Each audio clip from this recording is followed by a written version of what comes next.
Hi, Ravi here. Today I'm going to show you how to check the oxygen sensor signal circuit and wiring integrity in any car before changing the O2 sensor. I will tell you a simple method using a multimeter. Key on first. Choose the O2 sensor signal wire and signal ground wire among 4 wires.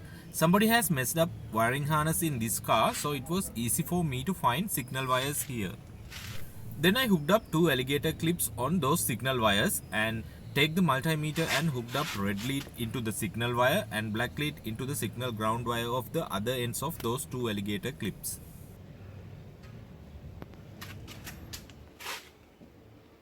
And then hook up your OBD scanner and select the O2 sensor data pin and put it into the graph mode.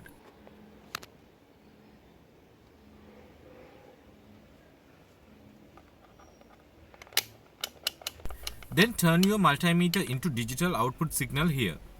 It will input a signal into your O2 sensor signal circuit.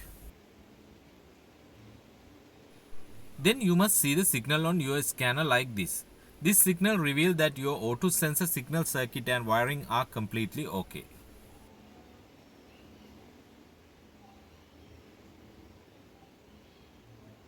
In this way, you can simply check signal circuit and wiring integrity of any narrowband O2 sensor in any car.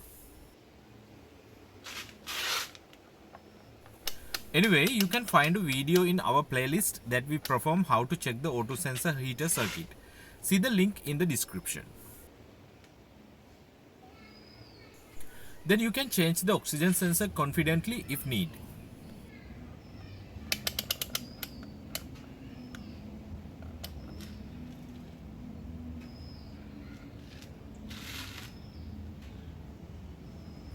Thank you for watching. Stay subscribed with us for more short videos about how to check circuits and wiring integrity in other circuits.